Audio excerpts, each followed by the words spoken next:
Good bad ugly. ஒரு படம் பார்க்குறதுக்கு வந்து ஒரு நல்ல மனநிலை வேணும்.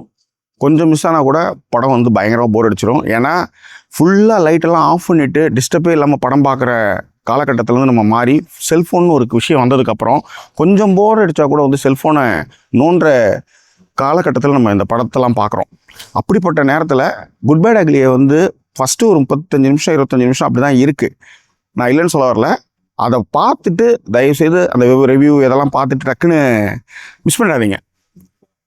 நிறைய ரெஃபரன்ஸோட ஒரு சாங் வந்து திடீர்னு வந்து மேஷப்லாம் பண்ணும்போது ஹாரிஸ் மேஷப்பு, ரஹ்மான் மேஷப்பு, இளையராஜா மேஷப் அப்படின்னும்போது ஒரு இந்த பாட்டா அந்த பாட்டா அப்படின்ற மாதிரி நம்மளுக்கு ஒரு ஃபீல் வரும்ல. அந்த மாதிரி ஒரு உணர்வு அந்த படம் கொடுக்குது.